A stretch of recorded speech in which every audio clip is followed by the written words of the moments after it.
Kementerian Komunikasi dan Digital Komdigi mengidentifikasi sebaran video yang memuat narasi fitnah dan serangan personal ke kepala negara. Video itu diunggah Ketua Majelis Syuro Partai Umat. Inilah pernyataan dari Komdigi 1 Mei 2026 di akun media sosial Komdigi. Pemirsa, Mutia Hafid, Menteri Komunikasi dan Digital, menyatakan bahwa salah satu video yang diunggah oleh Ketua Majelis Syuro Partai Umat itu berisi dugaan hoax, fitnah, serta mengandung ujaran kebencian yang diduga diarahkan ke kepala negara. Komdigi menilai ruang demokrasi digital merupakan ruang adu gagasan, bukan ruang memproduksi konten kebencian yang justru menyerang martabat manusia siapapun. Komdigi akan mengambil langkah-langkah sesuai undang-undang yang menyebut siapapun yang membuat dan ikut mendistribusikan, mentransmisikan video secara sadar telah melakukan pelanggaran hukum sebagaimana diatur dalam Undang-Undang ITE nomor 1 tahun 2024 pasal 27A dan pasal 28. Nah, ini dia pernyataan yang muncul dari Ketua Majelis Syuro Partai Umat Amin Rais memberikan sejumlah pendapatnya terkait persoalan akhlak pemimpin. Di video ini Amin menegaskan persoalan akhlak seorang pemimpin dan orang-orang di lingkaran terdekatnya bukan semata urusan privat, dan Amin mengklaim mengarahkan perhatiannya pada isu yang ramai diperbincangkan publik. Isi video Amin Rais ini dinilai Komdigi sebagai bentuk konten video dengan dugaan hoax, fitnah, serta mengandung ujaran kebencian yang diduga diarahkan ke kepala negara. Kami juga mendapatkan informasi dari Kepala Bakom RI M. Kodari secara tegas membantah tuduhan kontroversial yang dilontarkan Amin Rais.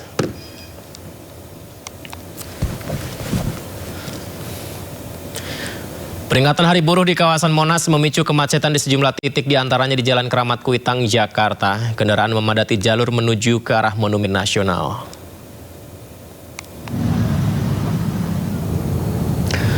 Ratusan bus, mobil pribadi, dan motor memadati sepanjang ruas Jalan Keramat Kuitang bahkan sejak pagi hari tadi, memicu kemacetan panjang hingga Cempaka Putih. Jadi peserta aksi peringatan Hari Buruh, terutama roda 2 konvoi, pemirsa, memenuhi sepanjang trotoar untuk berhenti. Masa buruh terus bertambah menuju ke Monas untuk memeriahkan peringatan dan menikmati sejumlah hiburan.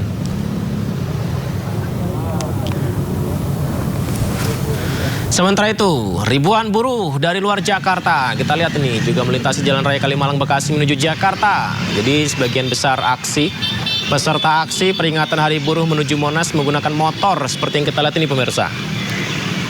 Jadi peserta aksi ini terdiri dari kelompok buruh di seluruh wilayah. Hari ini berkumpul di Monas menyampaikan aspirasi mereka. Selain itu, dalam peringatan hari ini peserta juga disuguhi berbagai hiburan. Ada yang menarik, pemirsa, perayaan Hari Buruh Internasional 1 Mei kembali digelar gegap gempita dengan panggung konser musik meriah. Kemudian di hadapan ribuan buruh, Presiden Prabowo Subianto menari dan berorasi memberi janji-janji menyejahterakan buruh. Mulai dari membangun hunian murah, kenaikan upah minimum, hingga menekan potongan aplikator ojek online.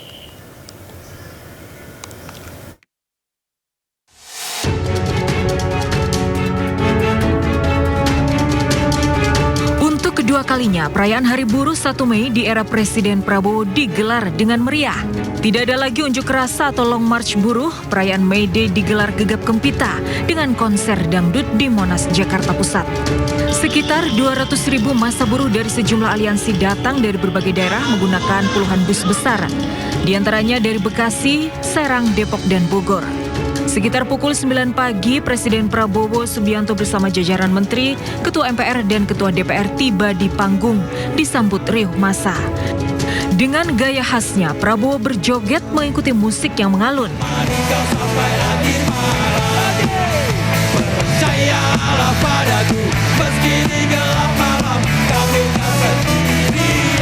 Perayaan May Day hari ini juga tidak ada orasi berkepanjangan dari para buruh. Daftar tuntutan hanya disampaikan singkat oleh perwakilan aliansi buruh. Mulai dari kenaikan upah minimum, tuntutan hunian murah, pengurangan potongan aplikator ojol, hingga penyediaan tempat penitipan anak atau daycare bagi buruh. Merespon tuntutan buruh, Prabowo mengaku siap memperjuangkan. Di antaranya membangun ribuan kampung nelayan, perlindungan bagi buruh yang di PHK, membangun hunian layak bagi buruh. Bagi pekerja sektor transportasi, pemerintah mewajibkan aplikator memberikan jaminan kecelakaan kerja, jaminan kesehatan, THR, dan meminta potongan aplikator ditekan hingga 8% dari sebelumnya 15 hingga 20%. Harus diberi jaminan kecelakaan kerja,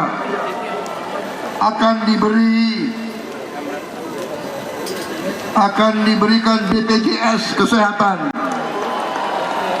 asuransi kesehatan. Juga tadi pembagian pendapatan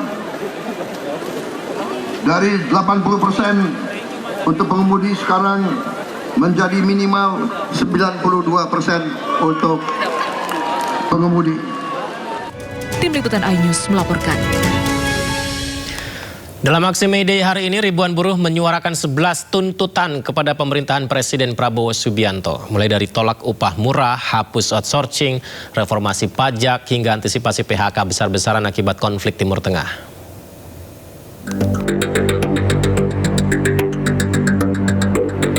Hari ini ribuan buruh menggelar aksi Hari Buruh atau May Day di Monas, Jakarta Pusat. Para buruh akan berorasi menyuarakan 11 tuntutan kepada pemerintah. Di antaranya pertama, sahkan undang-undang ketenagakerjaan yang baru. Kedua, hapus outsourcing dan tolak upah murah.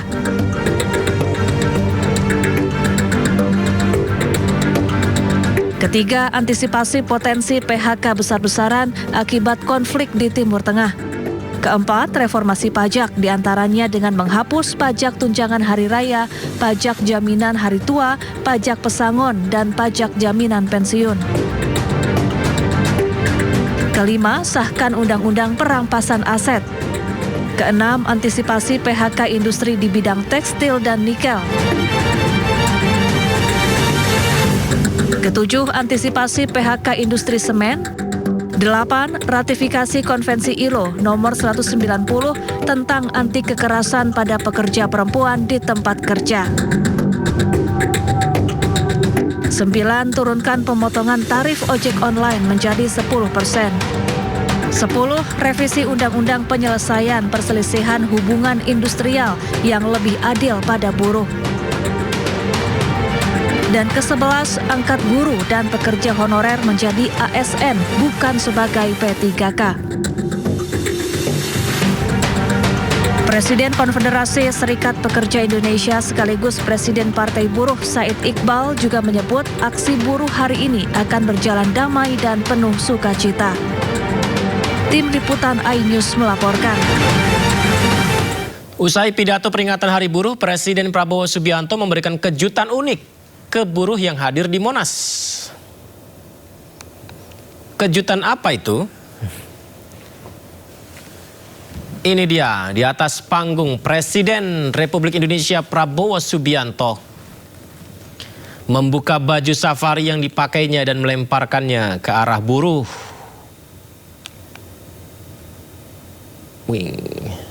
Ya, momen unik ini langsung mendapat sambutan meriah para buruh yang ada di bawah panggung. Usai melemparkan baju safarinya, Presiden dengan hanya menggunakan kaos dalam kemudian menghampiri buruh.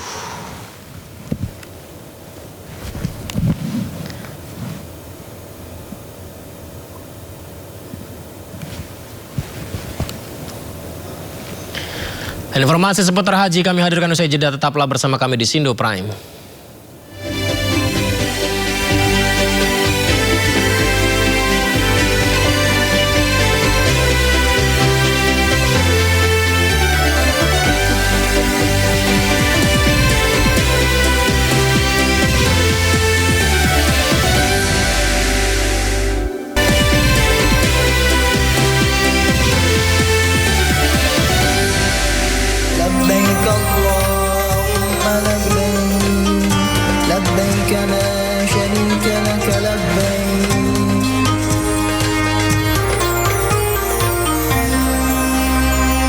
Pemirsa, tawarkan layanan haji ilegal. 3 WNI ditangkap di Arab Saudi. Sejumlah uang, perangkat komputer, dan kartu haji palsu diamankan dari apartemen pelaku. Tawarkan haji ilegal, Saudi tangkap WNI. Patroli keamanan menggerebek apartemen yang dihuni 3 WNI di Mekah, Arab Saudi. Ketiga WNI pelaku penipuan ini diduga memasang iklan menyesatkan di media sosial, menawarkan layanan haji ilegal. Arab Saudi terus gencarkan patroli di dunia maya untuk memberantas haji ilegal sebulan jelang puncak haji. Berhasil menangkap sejumlah warga Saudi dan juga warga negara asing. Dalam hal ini termasuk WNI. Pelaku terancam denda setara 463 juta rupiah. Dihukum penjara, deportasi hingga dilarang masuk Saudi 10 tahun.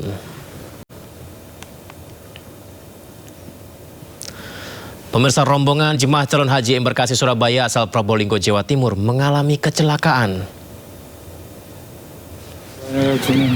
Kecelakaan terjadi di kawasan Jabal Magnet, Madinah. 5 jemaah terluka, sementara sopir bus luka berat. PLH Kepala Kementerian Haji dan Umroh Kabupaten Probolinggo, Ervin Syarif Arifin, membenarkan kejadian ini.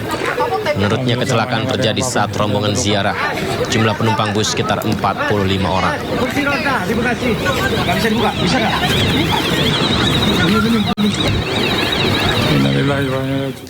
Sementara itu, Kepala Biro Humas Kementerian Haji mengkonfirmasi adanya kecelakaan bus jemaah calon haji di Madinah. 7 orang dilaporkan terluka di insiden ini. Perlu menyampaikan terkait insiden yang dialami oleh rombongan jemaah SUB 2 yang dibawa oleh KBIHU Nurul Haramain Probolinggo dan jemaah JKS 1 yang dibawa oleh KBIHU Al-Azhar.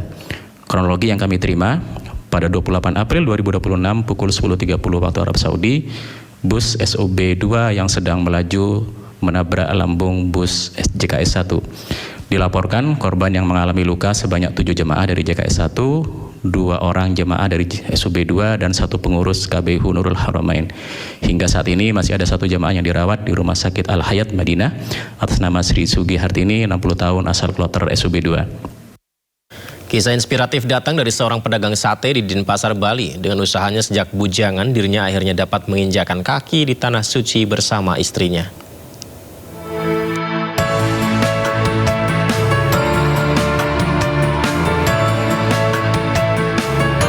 Inilah Paidi, seorang pedagang di Denpasar, Bali yang menjajakan sate lezat setiap harinya.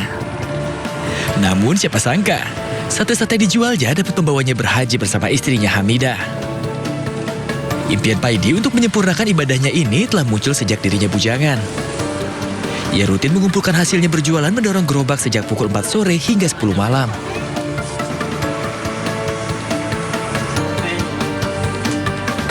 Hasilnya pun terbayar lunas. Usai Paidi dan istrinya mendapat panggilan menunaikan ibadah haji dari kantor Kementerian Haji dan Umroh wilayah Denpasar.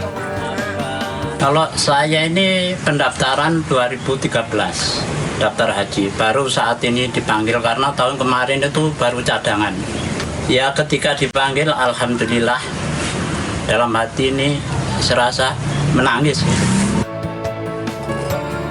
Paidi dan Hamidah akan diberangkatkan ke embarkasi Surabaya bersama 283 calon jemaah haji dari Denpasar yang terbagi dalam 2 kloter. Hal ini menjadi bukti bahwa pintu-pintu tanah suci selalu terbuka bagi mereka yang berikhtiar. Dari Denpasar, Bali, Indira Ari, A-News melaporkan. Seorang kuli panggul di Blora, Jawa Tengah akhirnya mampu menunaikan ibadah haji setelah menabung selama 20 tahun. Dengan tekad yang kuat, dirinya mengumpulkan uang Rp4.000 setiap harinya.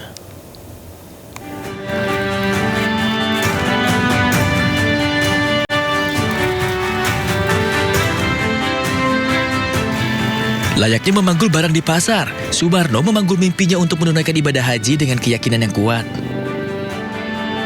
Kuli panggul di Pasar Tunjungan, Blora, Jawa Tengah ini dengan giat mengumpulkan uang dari upahnya setiap hari. Dalam sehari, ia menerima penghasilan Rp30.000 hingga Rp40.000.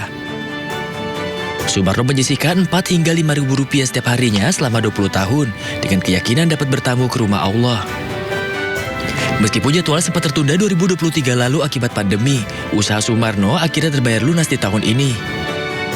Ya, buat makan aja susah kok naik haji. Ya itu kan saya minat naik haji. Jadi duitnya sedikit-sedikit saya kumpulkan. Per hari nabung berapa Mbak setiap harinya? 4.000. Selama berapa tahun itu untuk? Itu sekitar 20-an.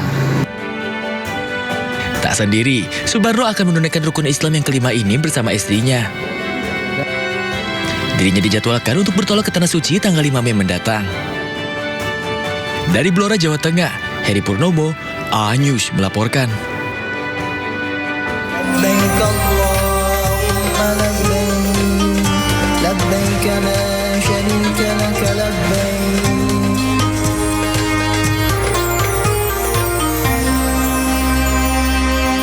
Usai sudah Sindo Prime hari ini, dan jangan lupa Anda bisa mendapatkan informasi terkini dan terbaru di kanal YouTube Sindo News dan atau melalui portal yang menghadirkan berita daerah, berita nasional, dan berita internasional di sindonews.com. Saya Yudi Handai pamit undur diri. Terima kasih banyak, sehat selalu untuk Anda pemirsa. Sampai jumpa.